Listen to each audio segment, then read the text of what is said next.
Good afternoon, everyone. My name is Wayne Drinkward, class of 1973 and chair of the Board of Trustees. It's my privilege to welcome you to the 56th commencement of Harvey Mudd College. Before we start, I'd like to ask you to remain standing while we listen to the national anthem as sung by our seniors.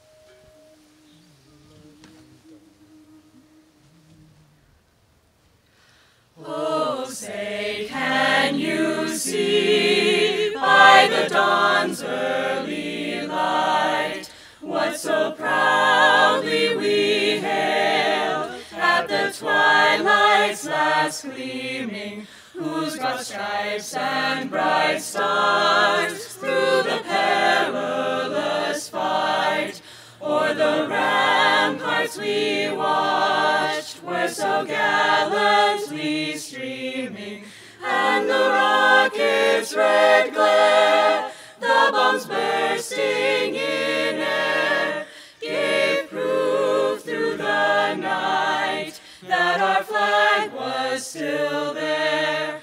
Oh, say does that star-spangled banner yet wave o'er the land of the free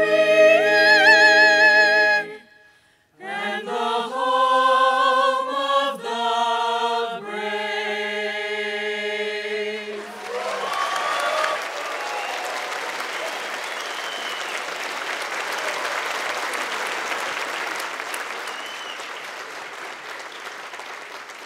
Thank you. You may be seated at this point. This ceremony is about celebrating the completion of a rigorous academic program as administered by the faculty and successfully celebrating that accomplishment. But before we do that, we have to recognize that everybody here has had a part in it, and the graduates owe a great deal to the support and financial help that they've received from their families and the other people here. So I'd like to ask them to stand at this point and acknowledge all the support that they've gotten from all of you.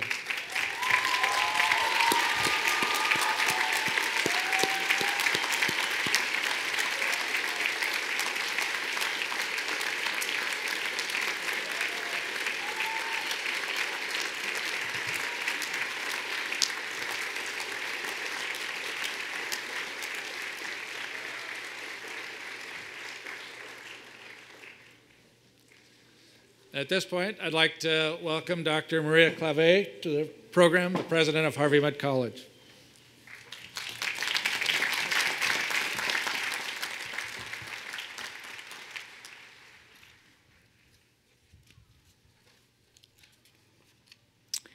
Thank you, Wayne, and thank you to our trustees, to our faculty, staff, our students, and our family and friends for being with us for this wonderful ceremony today.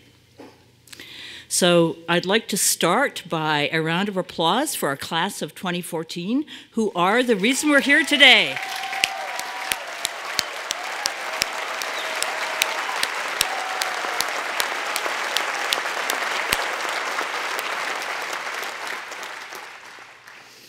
And I want a round of applause for our trustees, our faculty, our alumni, and parents.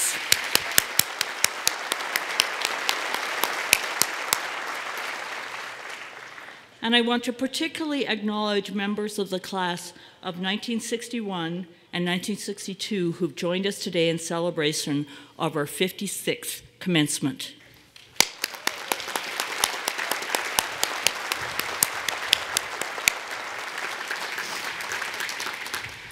Now, one of the really special things that happens at commencement each year is the awarding of the Henry T. Mudd Prize. In 1992, the college began a tradition of recognizing during commencement one who has contributed greatly to generations of students and to Harvey Mudd College. The first recipient of the Henry T. Mudd Prize was President Emeritus, Professor Emeritus, and Trustee Emeritus Joseph Platt. By tradition, the selection of the awardee is done in secret, and the recipient is not informed until we make this award. The honoree will receive a $4,000 award, $2,000 of which is designated for use within the college at the discretion of the awardee.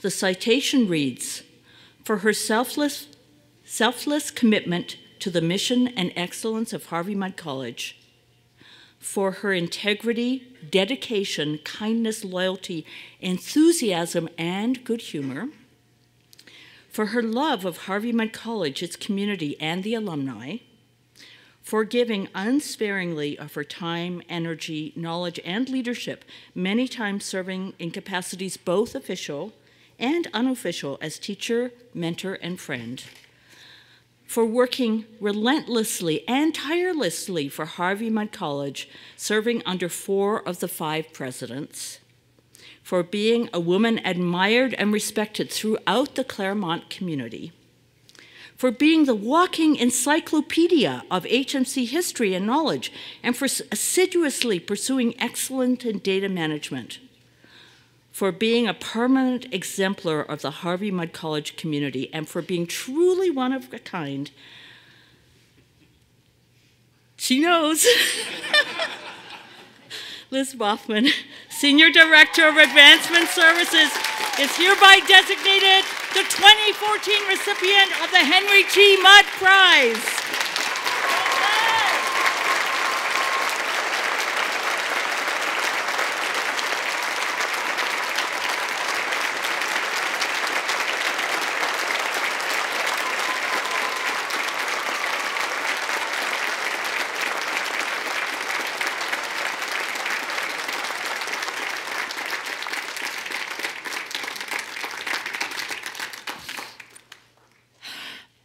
So, Liz, would you like to say a few words? I think I'll try. I'm trying to. It's okay.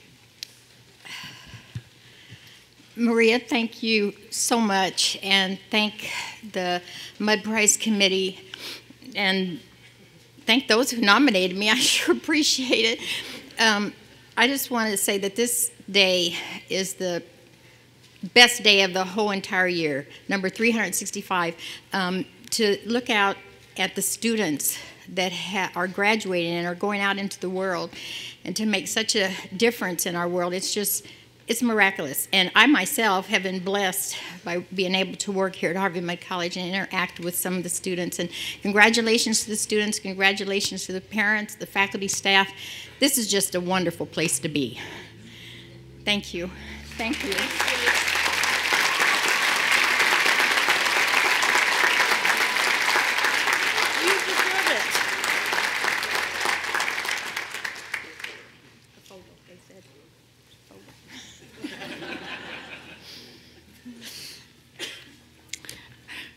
Congratulations, Liz. One last round of applause.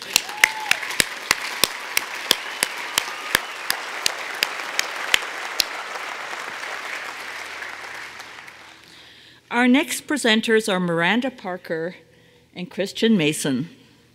While negotiating the normal heavy course load, both students were deeply involved with other campus activities. Miranda is a graduating computer science major from Dripping Springs, Texas. She's one of this year's recipients of the National Science Foundation Graduate Research Fellowship and was also recognized as an honorable mention for the Computing Research Association's Outstanding Undergraduate Research Award in the female category. Christian is a mathematical and computational biology major from Los Altos, California. He served not only as student facilitator in the Harvey Mudd Academic Excellence Program in Discrete Math, but also as an orientation sponsor and director assisting and guiding the newest members of our Harvey Mudd family. Please join me in welcoming our senior speakers, Miranda and Christian.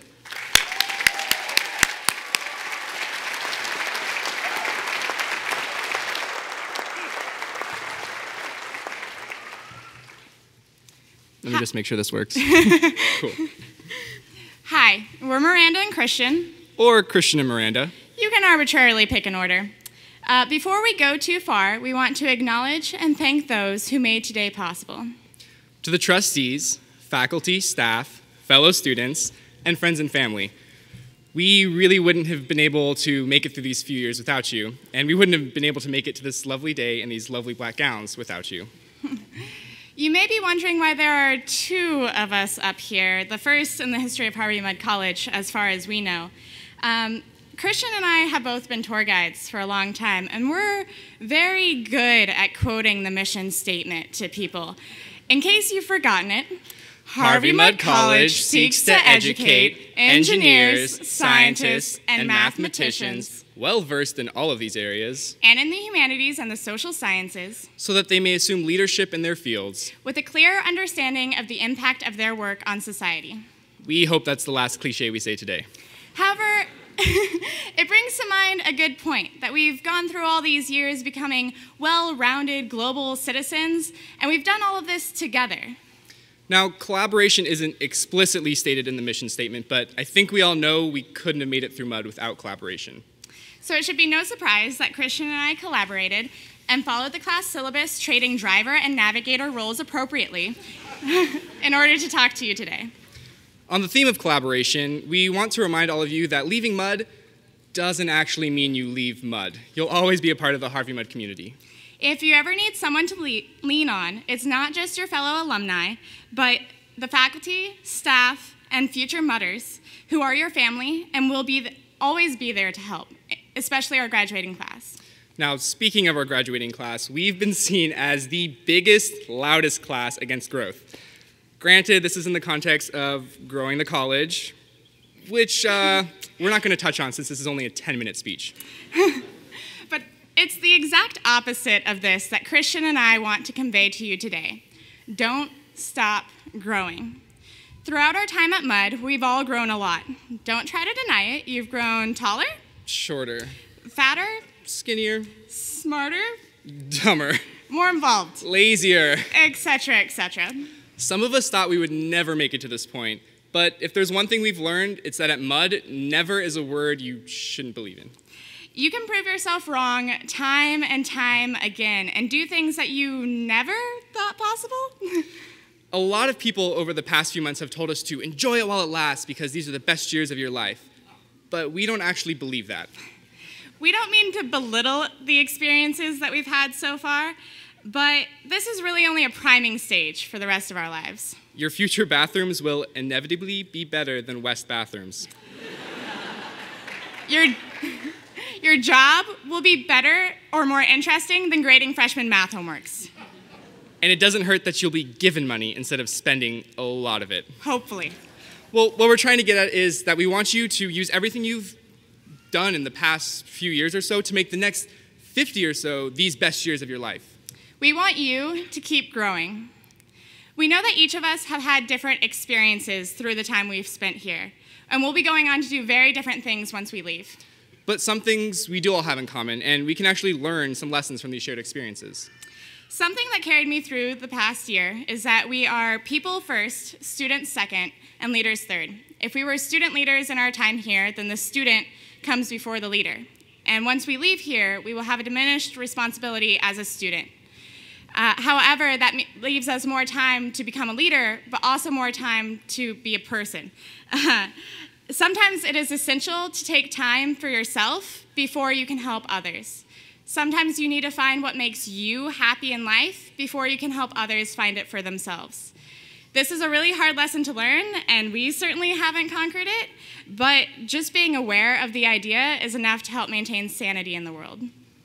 Now, while we're talking about maintaining sanity, let's talk a little bit about maintaining the world around us. Miranda mentioned being a person first, a student second, and a leader third. But I want to remind all of you that it's important to have all three of these parts.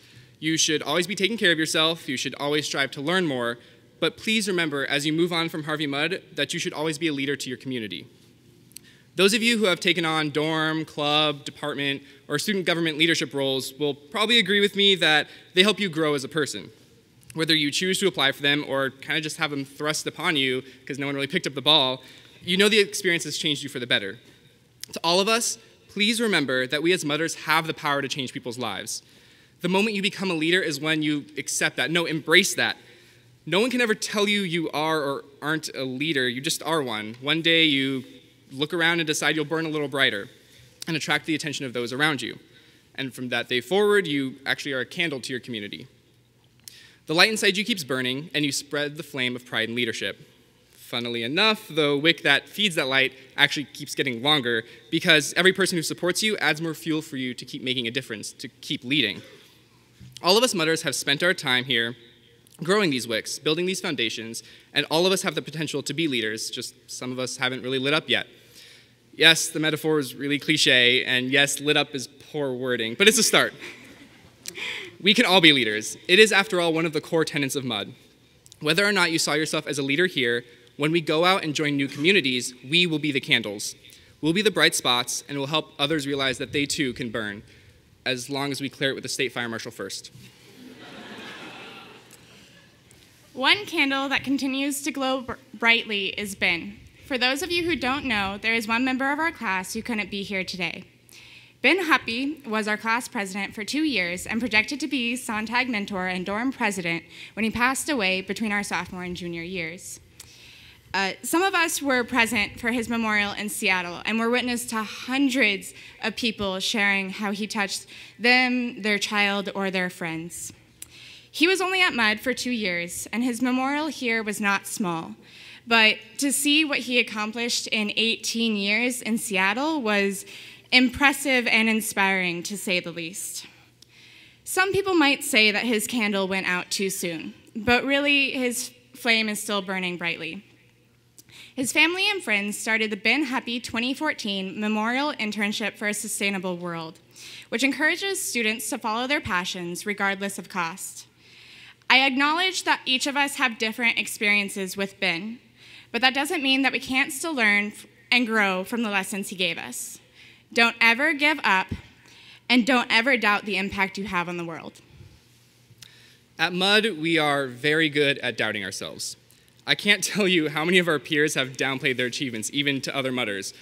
Oh, that conference I got into, it's not that big of a deal. Oh, that job at that super prestigious company had to have been an accident. Folks, I think we need to talk about doubt and pride.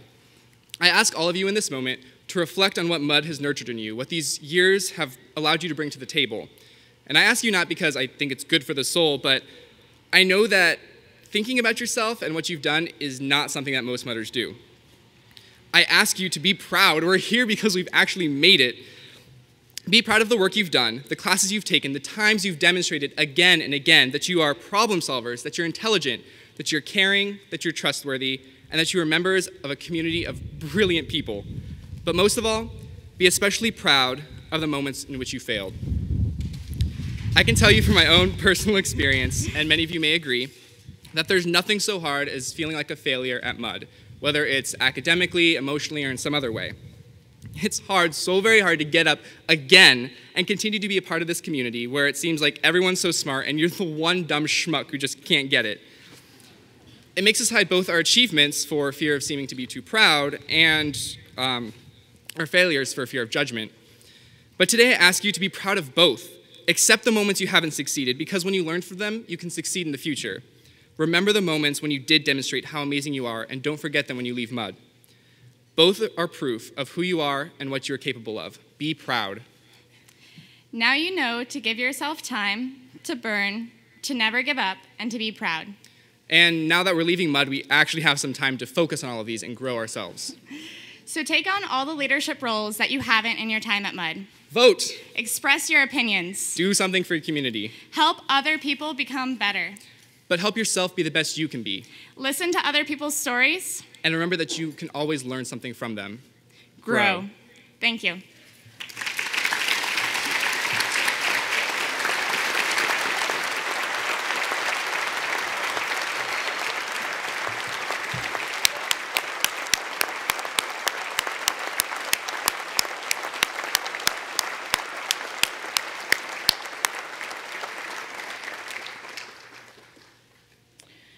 Thank you, Miranda and Christian. I'm not quite sure who was the driver and who was the navigator and which was when, where, but that was Pear speaking, and that was awesome.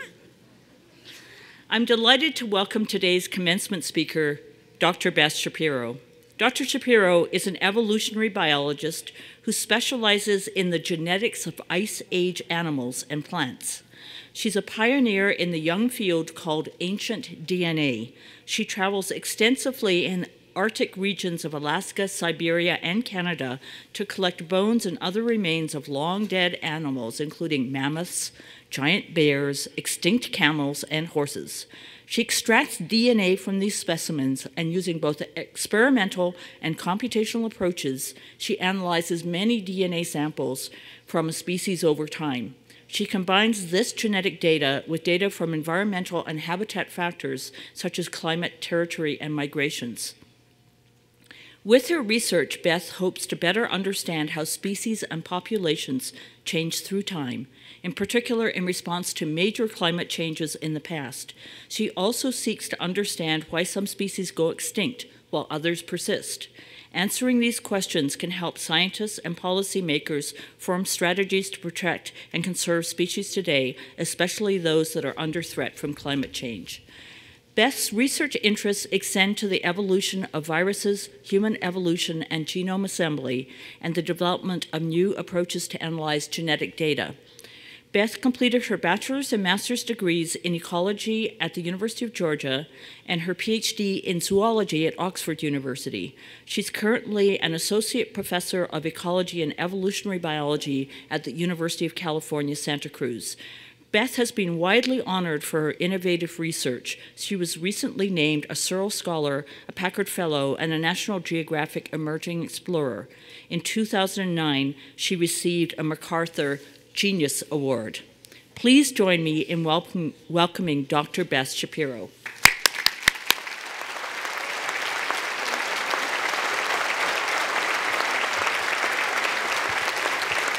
Thank you. I'm a little bit too short for this podium, but you can see me because of my pink, right? Any excuse to wear the parrot outfit, and I'll say yes. It's quite a privilege to be able to stand here in front of you guys today, this class of smart and talented scientists and engineers, your friends and families. I've not been to Harvey Mudd campus before, and I'm actually really impressed by it. And it makes me very nervous, actually, standing in front of you here. Everyone is so clever, and I feel kind of silly. And short, but that's because of the podium, I think. You know, I've been racking my brain trying to think of something meaningful to tell you guys today. Really thinking back about what I wish that I had known when I was sitting in your position. I actually graduated twice. The first time, 15 years ago, I and 8,000 of my closest friends graduated from the University of Georgia. It was May in Georgia, so it was about 200 degrees and approximately 300% humidity. Perfect weather, really, for the black woolen polyester gowns, right? It's really awful, actually. It was so hot and sticky that nobody was paying attention to what was going on around them, and everyone was just trying not to melt underneath these horrible things. You might call it a professional wardrobe malfunction. Which brings me to my first piece of advice for you guys as you move on. Life is too short to dress uncomfortably, so don't do it. Admittedly, sometimes we have to wear our regalia, but how many of you out there are wearing shoes that already hurt your feet and you're sitting down? Really? Here really is a piece of advice that I got on my graduation day from a friend's grandmother, no less. She said, make sure that no matter how poor you are, and you're going to be poor for a little bit right now, no matter how poor you are, make sure you have at least one comfortable pair of shoes and a comfortable bed, because you're going to spend almost every minute of your life in either one or the other of them, and neither should hurt your back. Right? Of course, you guys are scientists, and we scientists are known for dressing comfortably, so maybe I should be a little bit more precise in my advice. Probably about 30% of you out there are wearing yoga pants right now. That's okay. Nothing wrong with yoga pants. But the other day I was out to dinner in downtown Santa Cruz, and there was an adult woman sitting at the table next to mine who was wearing one of those furry onesie pajama zip-up things. Yeah? That is taking dress comfortably too far. Computer scientists, are you listening?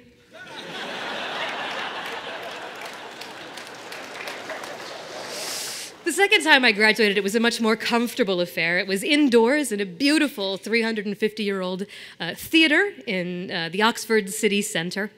The graduates, there were about 100 of us, kind of walked in pairs and went to the front of the place just like this, and we had to kneel on the ground in pairs in front of the person who was conferring degrees, who mentioned a few things and then whacked us on the head with a sword. The words were probably deep and meaningful, but they were in Latin, so I don't know. Before the ceremony, we were all put into this little anteroom, and they delivered a speech about the ceremony and what it meant. There were emotional highs and lows. There were jokes that some people laughed at. There were probably instructions, but it too was in Latin. So on a scale from 1 to helpful, it was about a no. Which brings me to my second piece of advice. When you go out there into the world and you have something to say it in a way that everybody can understand.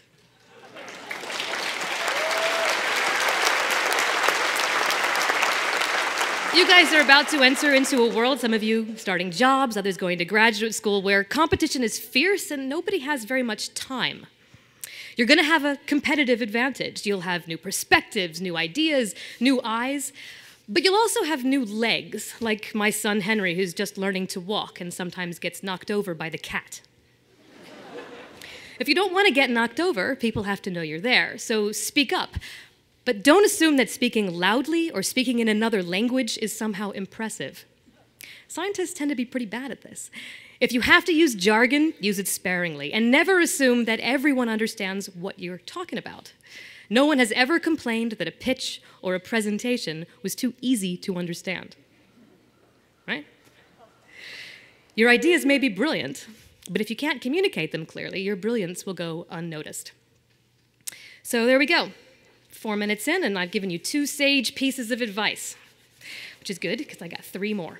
Have you ever noticed how when you're telling stories or reading a book that everything comes in 3s? There's 3 examples, there's 3 adjectives, there's 3 stooges. That's what I get for ad-libbing, right? 3 stooges, yeah. Anyway, who knows where that came from? I have no insight other than that. It's just interesting. Anyway, one thing that I like a lot about my job as a research scientist is that I get to decide every day what I'm going to do with that day.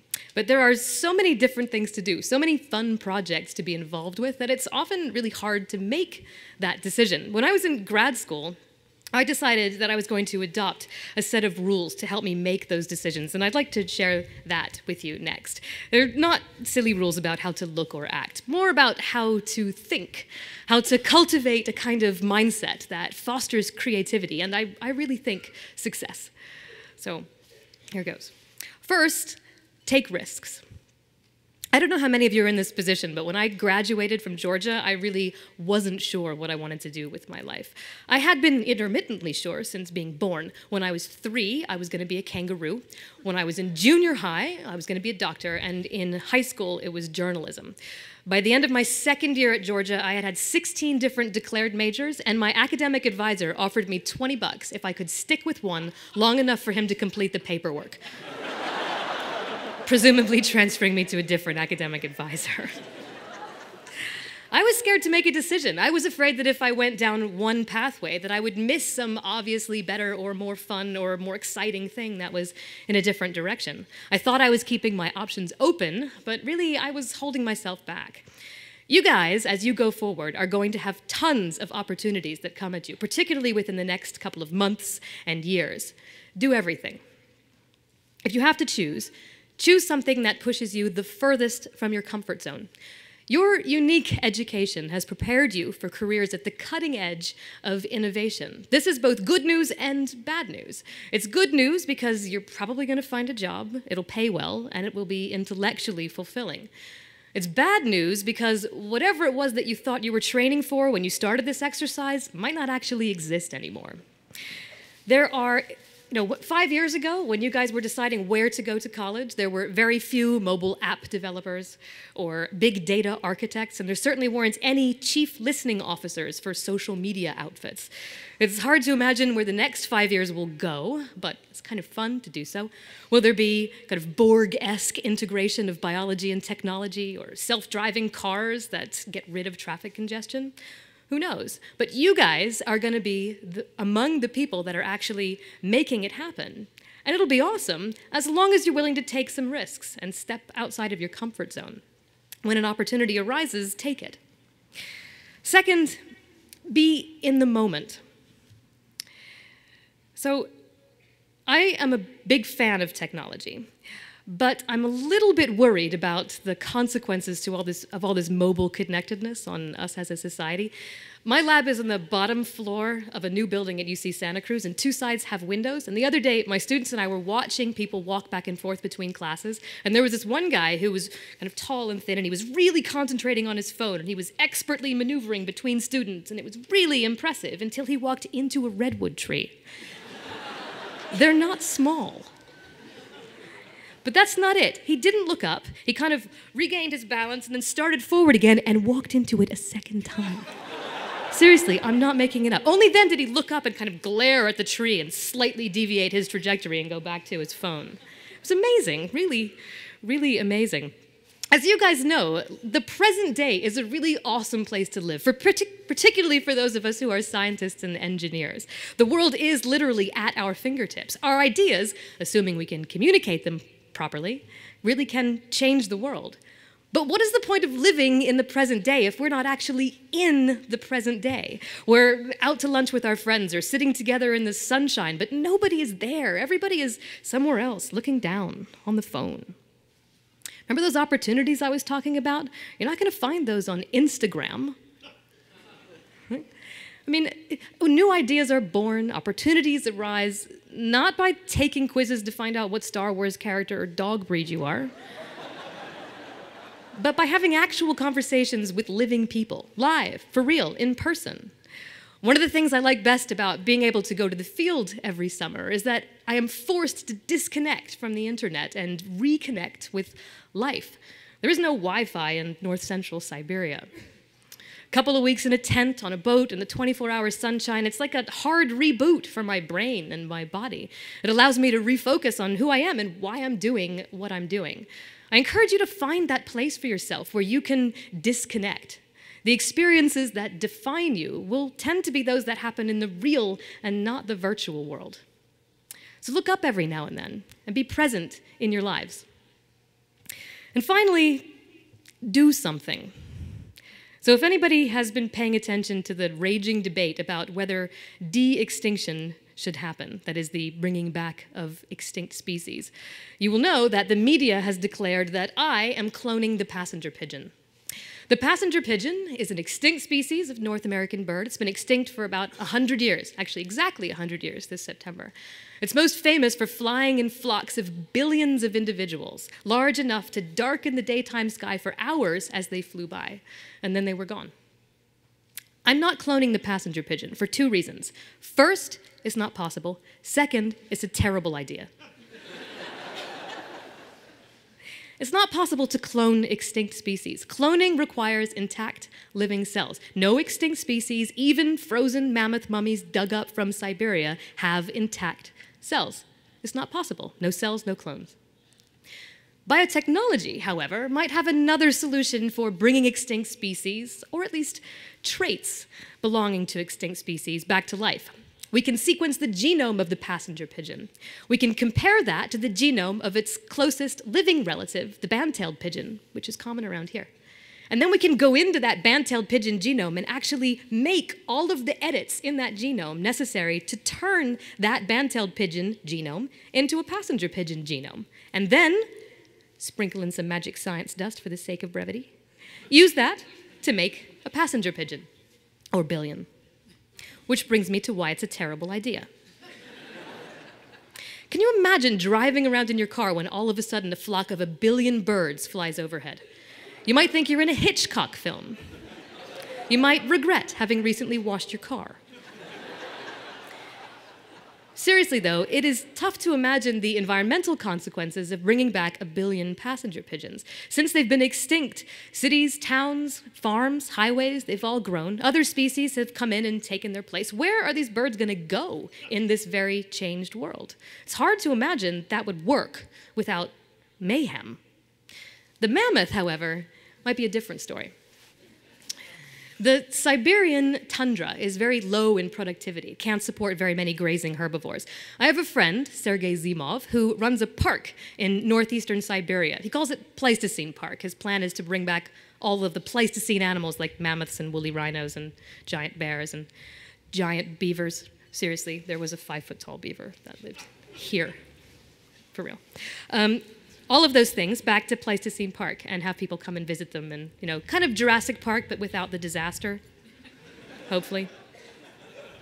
So far, Sergei's populated his park with bison and horses and muskox and 4 species of deer. And he's noticed something. Where these animals are grazing, where they're rooting up the ground and recycling nutrients, they have transformed that tundra into rich grassland. They have, in fact, made their own habitat.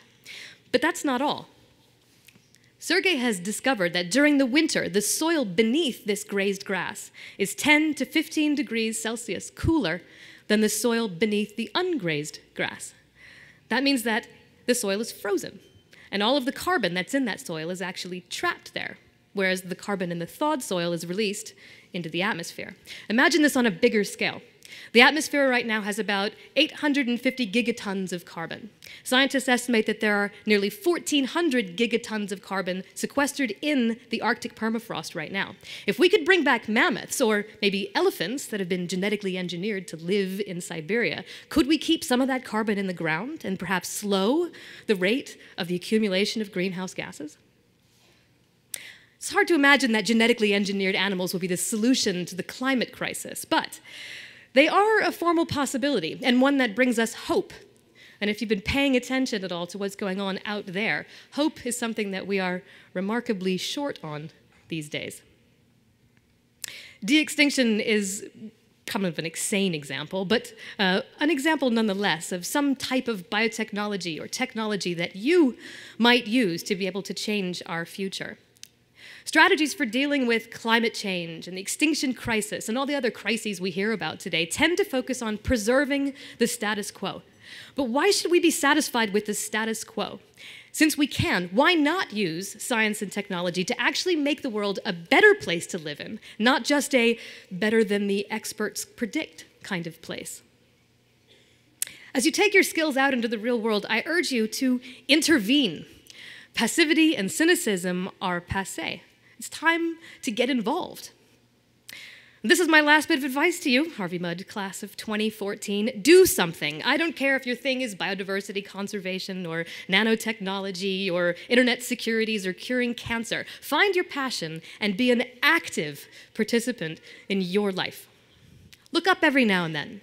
Be hopeful. And by all means, have fun.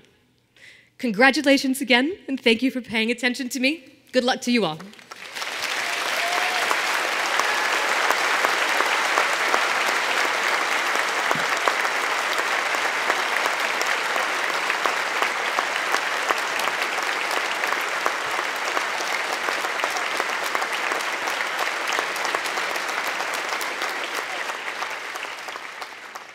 Well, thank you, Beth, for your work, your research, for sharing that with us, most of all for your message that you shared with us today. That was entertaining as well. Thank you. And now for the business that we are here for today. Yesterday, the faculty presented recommendations for the awarding of degrees to the Board of Trustees, and the Board of Trustees unanimously approved that recommendation. At this point, I'd like to ask Jeff Groves to come up and present the candidates.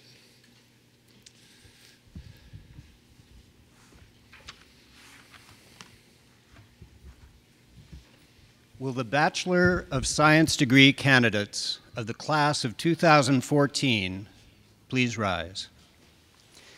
Mr. Chairman, on behalf of the faculty of Harvey Mudd College, it is my great pleasure to present the candidates who have successfully completed the requirements for the degree of Bachelor of Science. Upon receipt of the recommendation and the approval of the Board of Trustees, it's my privilege to now award you the Bachelor of Science degree with all the rights, privileges, and responsibilities that accompany that. Congratulations.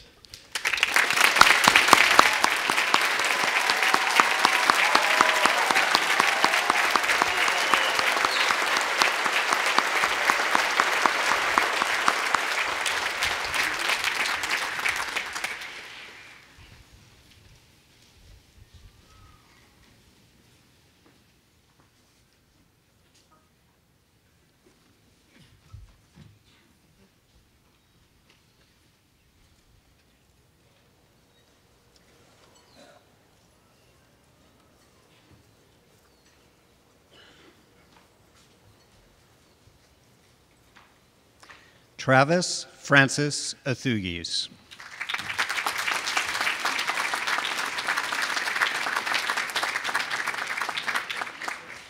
Tessa Jade Adair.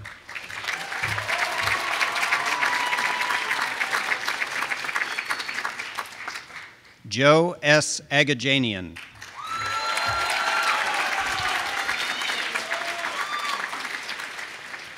Elizabeth Littlepage Allen.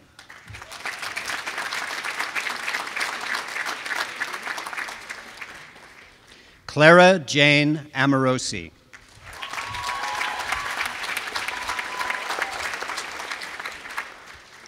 Fengjiao Alex On.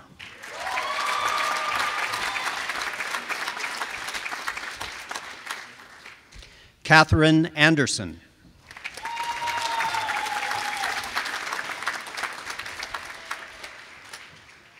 Peter M. Andrian.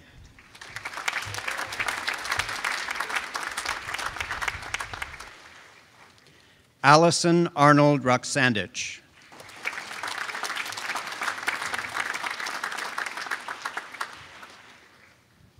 Thomas Bradley Ashmore.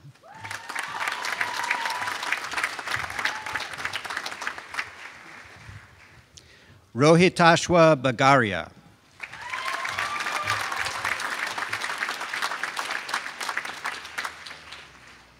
Jacob Tracy Bandestorch.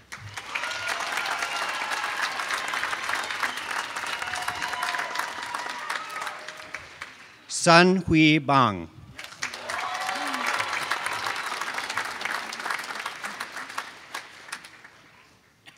Nate J.H. Bean.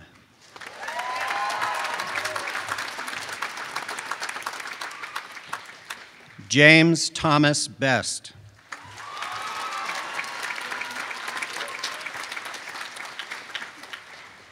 Jason Carl Bloom.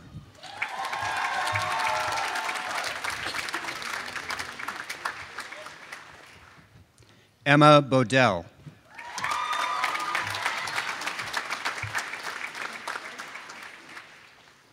Taylor Brent.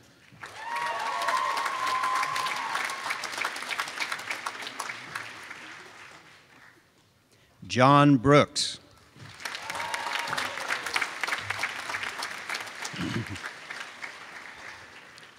Douglas Sean Campbell.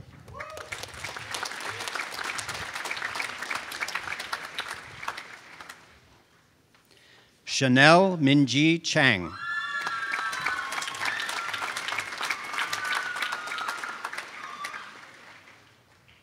Saratan Tam Jakdura Preek.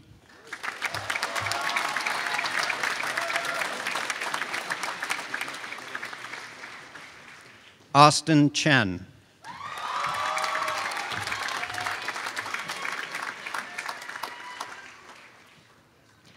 Fenshao Chen.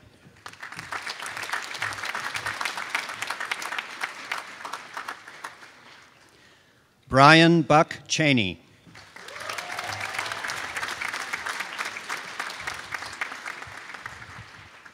Emily Chang.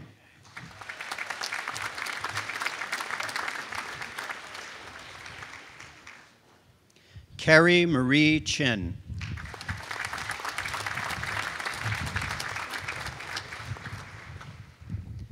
Anthony C. Chung.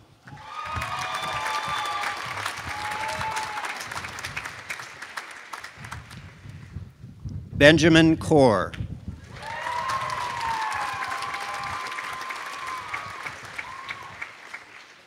Anthony Corso.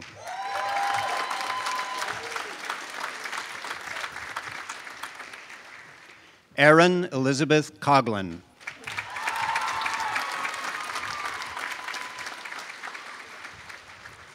David Derry.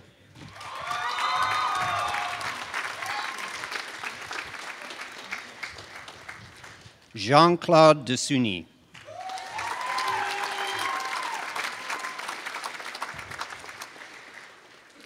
Alistair Merrick Dobke.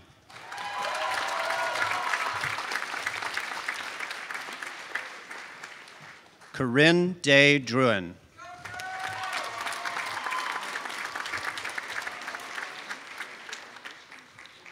Zheng Duan.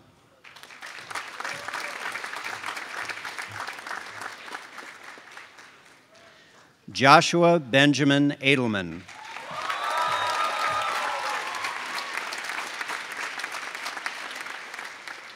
Bridget Eichelberger.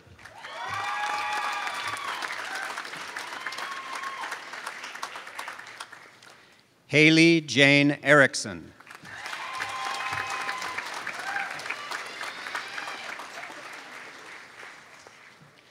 Stephanie Fawaz.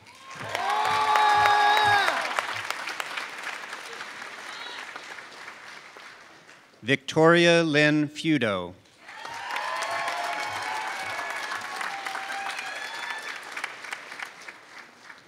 Brian C. Fielder.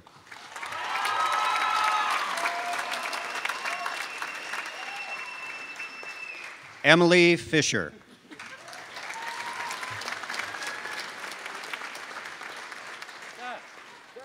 Alexander Ross Flake.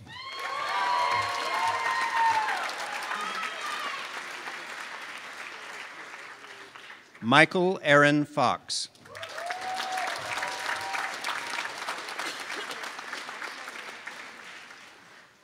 Emma Frederick.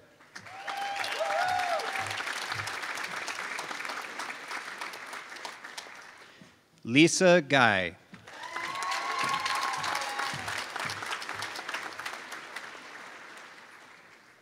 Eva Gao.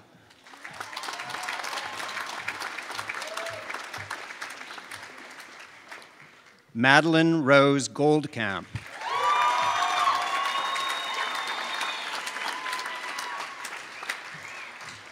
Abigail Gregory.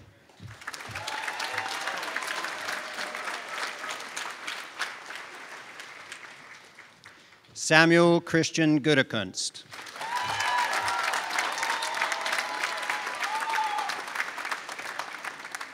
Gina Hahn.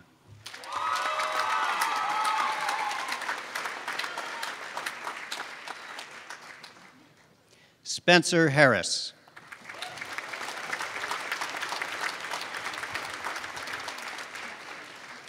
Lillian Elizabeth Haynes.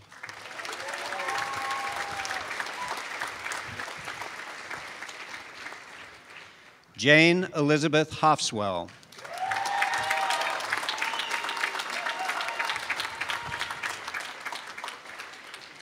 Rohan Veronica Shu.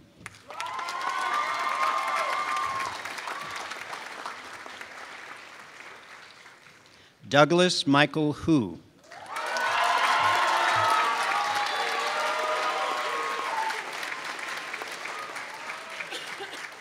Cecily Beatrice Hunt.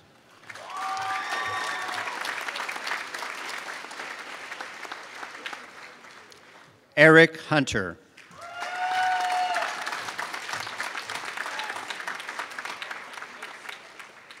Raymond Walter Chatelaine Hurwitz.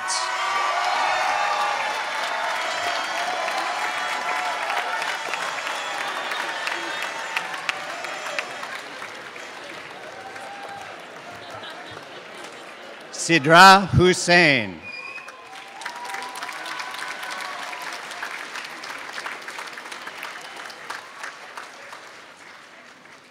Lydia Grace Yall.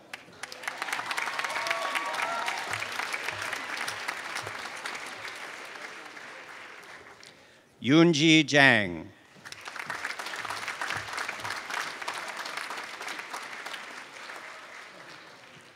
Megan Catherine Jimenez.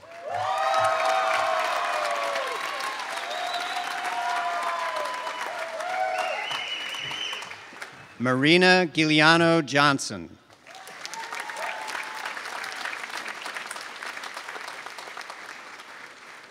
Maya Ruby Johnson.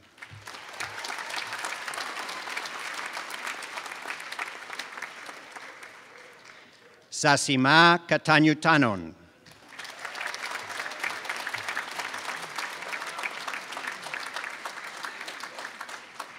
Courtney Keeler.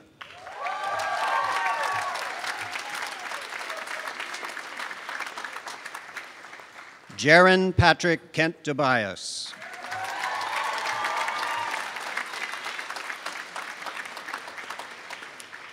Joseph Louis Burnett Klanowski.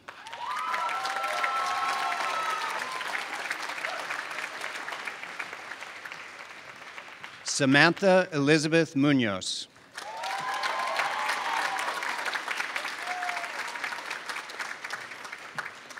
Liip Ko.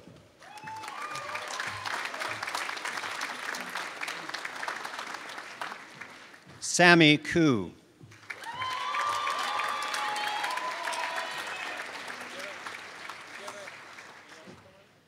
Gregory Allen Cronmiller.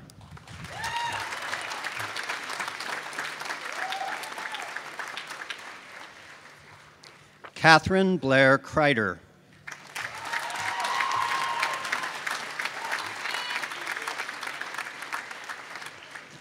Ravi Kumar.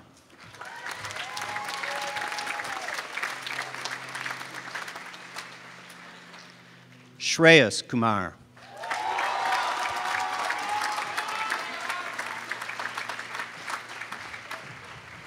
Estella Minnie Lai.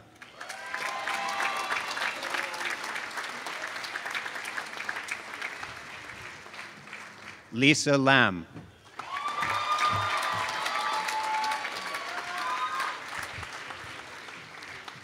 Alexander Lee.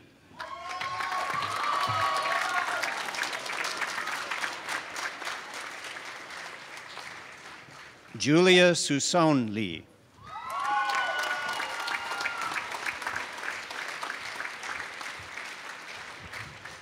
Yongsen Lee.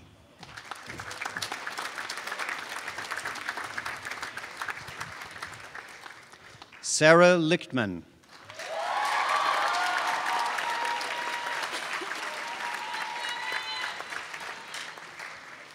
Justin Lim.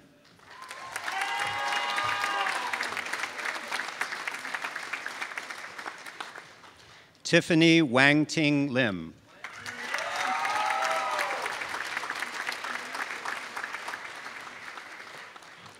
David Allen Lingenbrink.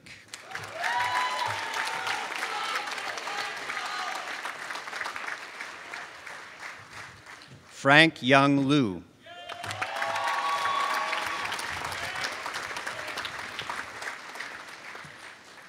Michelle Autumn Liu.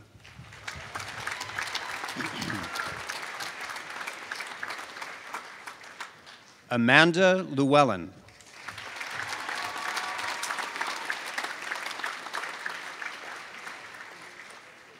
Jacob Gregory Lowe.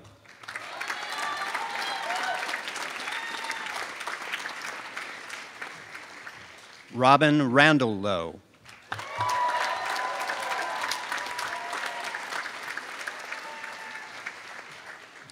Morgan Lucky.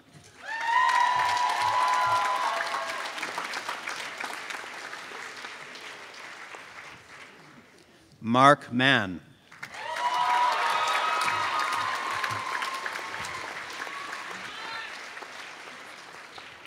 Brett Thomas Manning.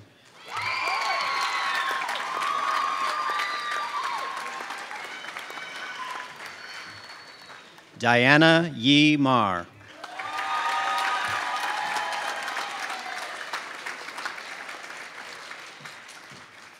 Christian Mason.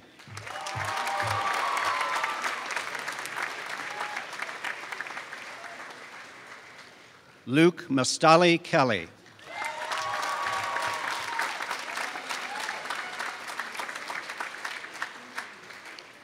James Brian McConaughey.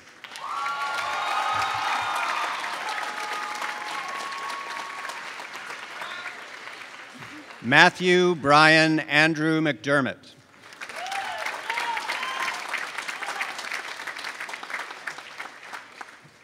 Angela Medina.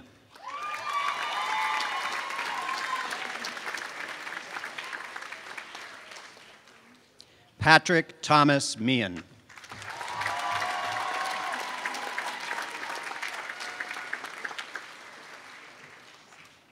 Peter Megson.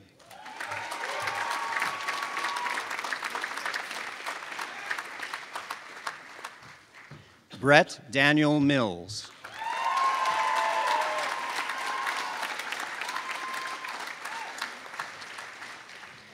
Brian R. Monroy.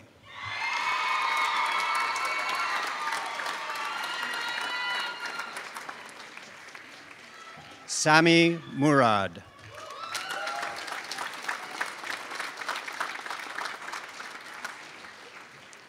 Catherine Rose Muller.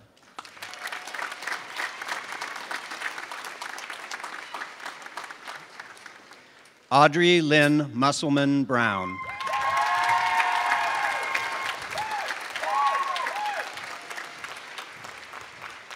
William Randall Newbury.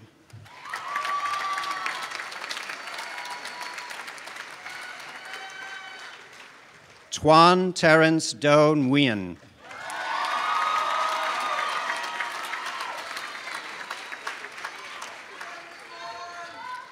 Lauren Michia Nishizaki.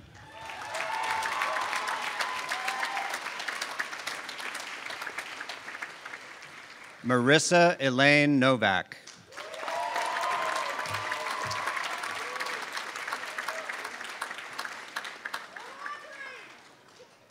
Margaret M. O'Keefe.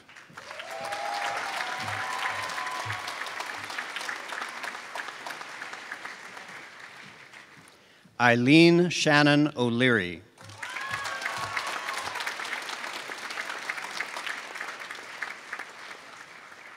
Obosa Daniel Otaniua Obazwe.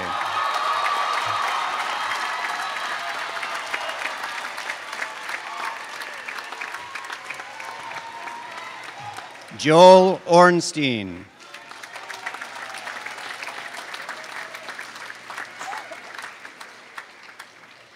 Sierra Kathleen Owens.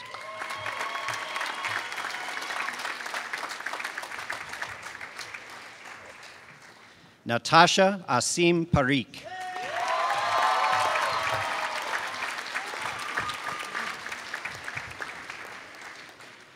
Dong Hyun Park.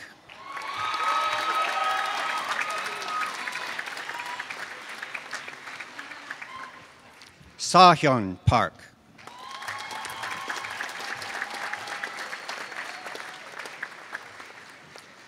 Miranda Chantel Parker.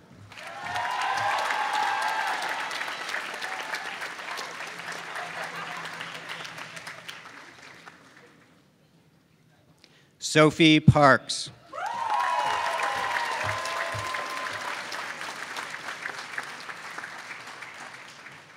Adam Perrower.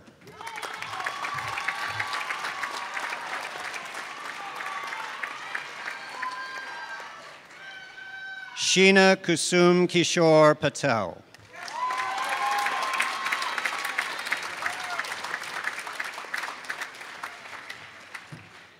Anastasia Lily Patterson.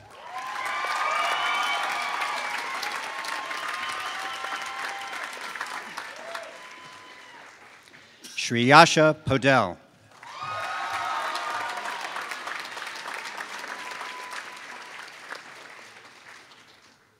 Neil David Pearson.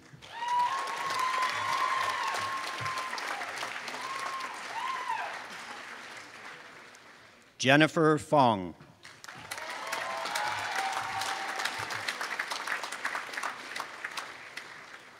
Stephen Edmonds Pinto.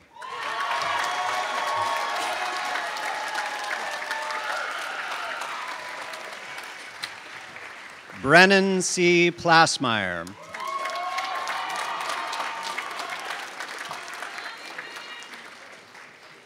Vijay Ramakrishnan.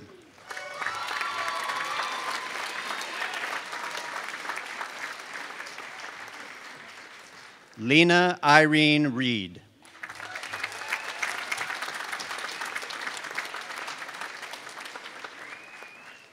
Carolina Reyes.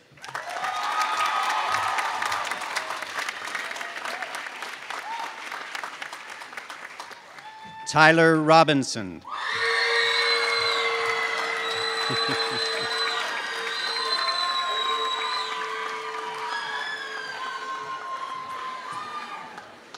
Emily May-Yen Ross.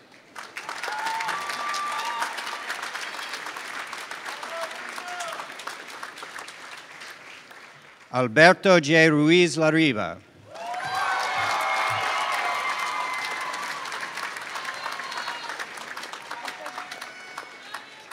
John Saracino.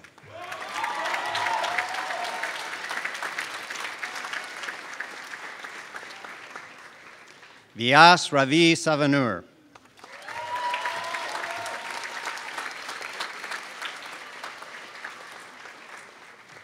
David Y. Scott.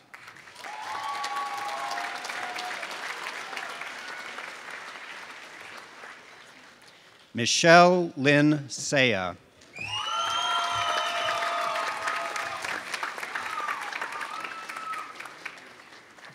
Alexa Serrato.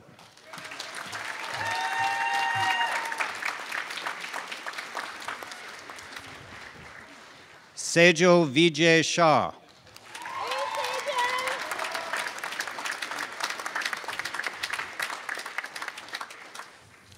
Catherine Rose Shepard.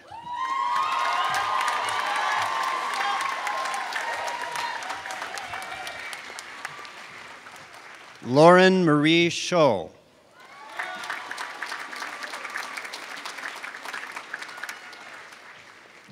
Kyle Siegel.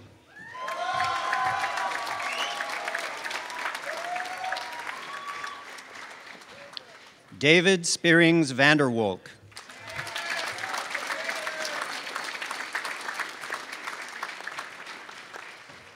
Kate Eileen Spiesman.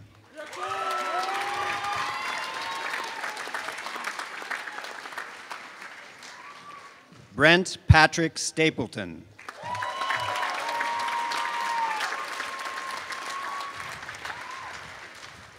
Christian Schuyler Stevens.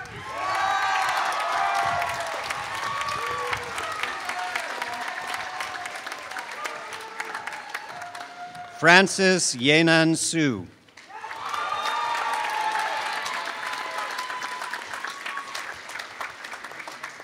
Carling Sugarman.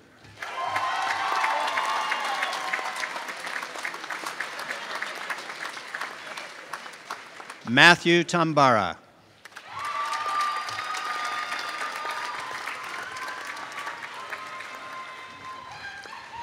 Brianna Leilani Thielen.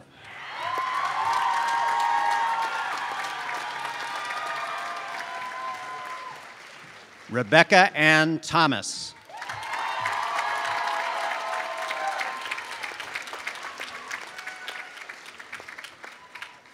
Margaret Claire Thompson.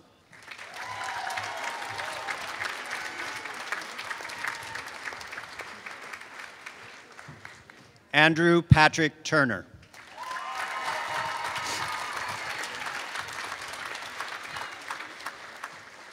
Jeremy Usatine.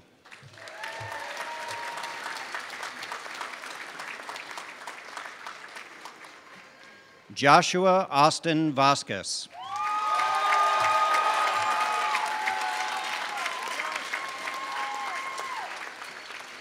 Sean Stephen Velasquez.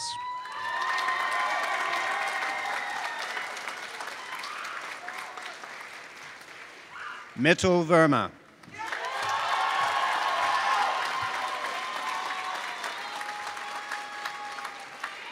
Michelle Lorraine Vick.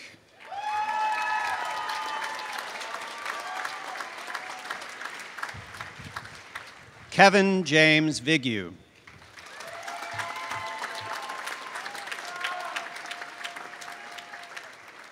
Jason Wang.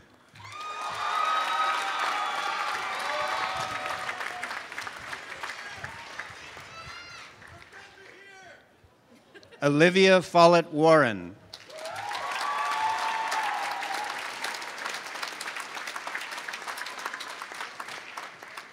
Vivian Vayner.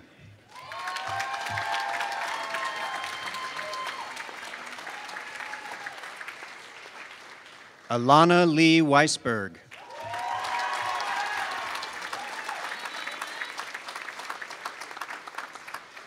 Jonathan Alexander Williams.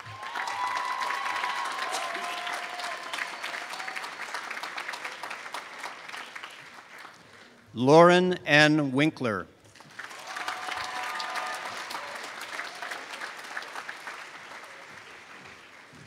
Garrett Tyler Wong.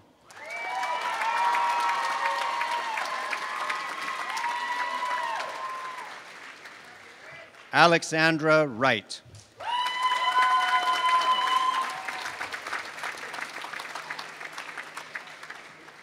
Andrew James Yandow.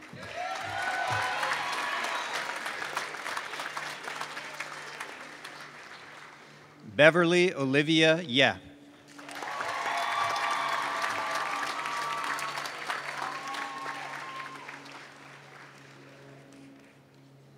Samuel James Yim.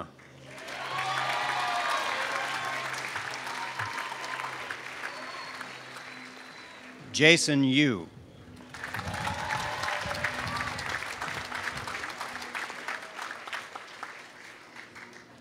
Nicole Stephanie Yu.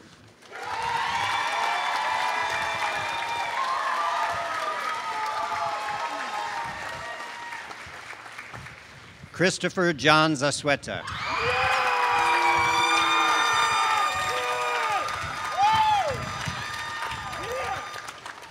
Jordan David Zesh.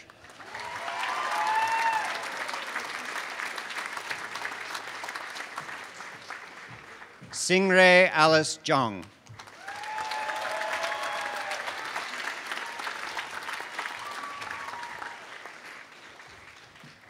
Jack Ma.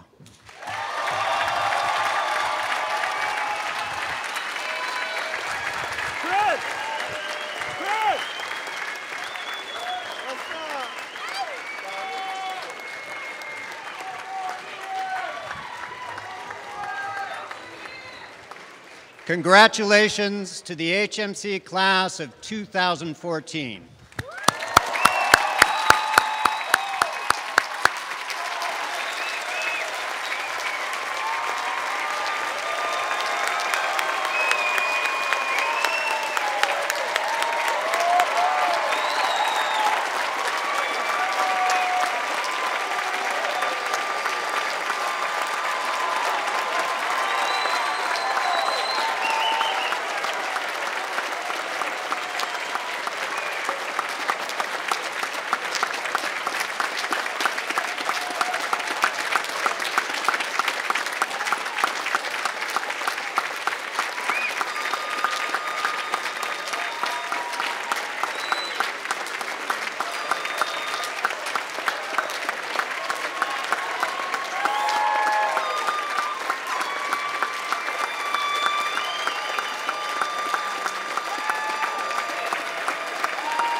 The graduates that we honor today have achieved a new status at the college, that of HMC alumni.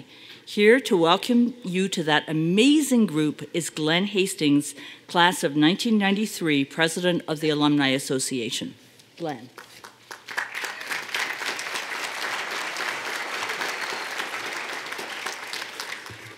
Thank you, President Clave. As Maria said, my name is Glenn Hastings, and I am the president of the Harvey Mudd College Alumni Association Board of Governors. But I have a more important title, and it's one that I'm very proud to share with you, the members of the class of 2014. I am a Harvey Mudd College alumnus. So on behalf of the Alumni Association, I want to congratulate all of you for graduating and welcome you as members of the Harvey Mudd College Alumni Association. I want to reflect on that for a moment. What does it mean to be an alumnus of Harvey Mudd College and a member of the Alumni Association? Sadly, there is no secret handshake unless the founding class members have just not told me yet. There is no signature ring, and we don't have blocks of tickets for Mudd's annual Rose Bowl appearance, although we have reported to have played there once or twice. It does, however, mean you are Mudders in all of our quirky, amazing glory, bound by an honor code, passionate about learning, intellectually curious, driven to push ourselves in all our endeavors, whether Frosh Chem, STEMs, ballroom dancing, summer research, or even humans versus zombies. And united by a mission founded on leadership and impact. And it is exactly those qualities that will allow you to go wherever your passion and energy take you. Mudders are professors and teachers at all levels of education, from the sciences to the humanities, engineers and scientists across hundreds of disciplines around the globe, entrepreneurs, business leaders, futurists, doctors, attorneys, diplomats, astronauts, Oscar Award winners, Tony Award winners. And as you look at the Mudders to your left and your right, remember that these are the people, your classmates, who will change the world. So you might want to stay in touch. But you're only Mudders because you, like those before you, have had the fortunate privilege to come to this most amazing college. How did this happen? Well, first, because you're all brilliant rock stars, of course. But then again, you could have gone anywhere, yet you chose to come to and finish at Harvey Mudd College.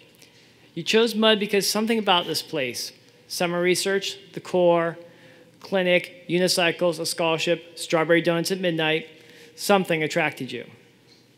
These things that brought you here and kept you did not happen by accident, but rather they are the result of both the entire community and the alumni who have come before you, blazing the trail, paying it forward, and giving back in countless ways, big and small, near and far. From staying up late to help a friend with homework, mentoring a student, assisting on a job search, supporting admissions at a college fair, driving students to philanthropy for summer research, getting Taylor Swift to play here, or simply being the first Mudders someplace and demonstrating how amazing that we are. There are a million ways to give back. So that is my charge to you as the newest members of the Alumni Association. Assume leadership in your field, make an impact, and give back to this community. But most of all, keep in touch, as we are Harvey Mudd. Thank you, and congratulations.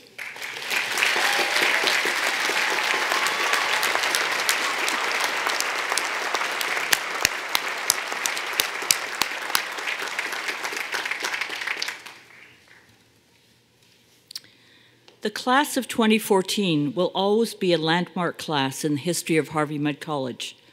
You are first class to go through the new core curriculum introduced in 2010.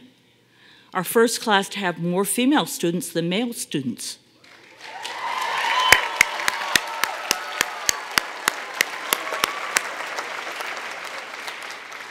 And our first class to graduate more female engineering majors than male engineering majors, 54%.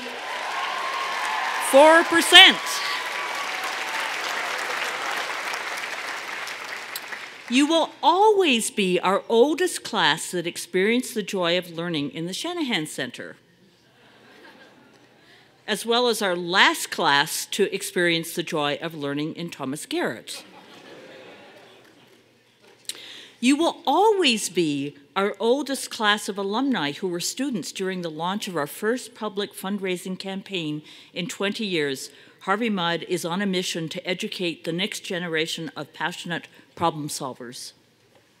As a landmark class, you are tangible representation of the achievements resulting from the hard work by our faculty, staff, students, trustees, alumni, and parents to continually improve the learning environment and outcomes for our students.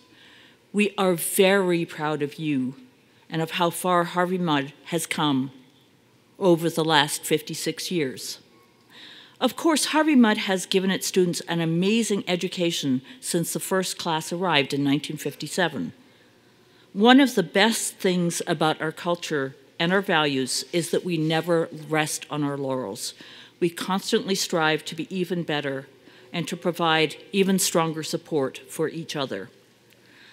One of our role models in striving for excellence and supporting others was Ben Huppy, co-president of the class of 2014, who tragically died in a car accident in the early morning one summer day in 2012.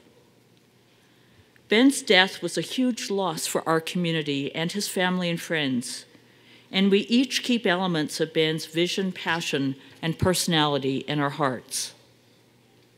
As you move forward with your lives, whether to further studies or into a new job, I know you will keep the Harvey Mudd culture and values that Ben personified as a compass to chart your course. Now, one of the things I do this weekend, and I've managed to talk to probably about half of you at this point, is ask you whether, knowing what you know now about mud, if you were back 4 years ago trying to decide where you were going to go to college, would you pick mud? And, you know, as always, I get a spectrum of answers. So there's the people that goes, of course, in a second. And then there are people who go, I think so. Usually providing a caveat, you know, I know so much more about mud than any other place, so I don't really know if I could make a suitably informed choice. That's our scientists and engineers coming out in us. And a few probably. And yesterday I got one that was an out-and-out no. I have had no's in the past, but not very many. And I asked her, was it just that it was so hard? And she looked at me and she said, no, I didn't have nearly enough fun. And then I said, well, then she said, and I would have learned so much more if I went someplace else. And I came to the conclusion I was being pranked. Because I couldn't actually find her on her list of graduates.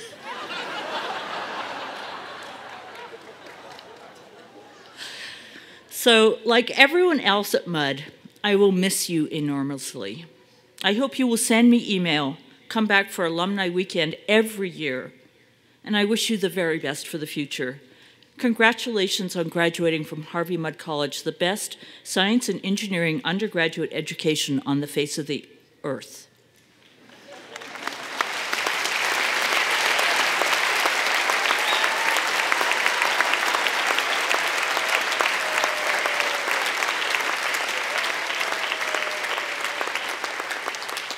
Ladies and gentlemen, the 56th annual commencement ceremony of Harvey Mudd College is now concluded.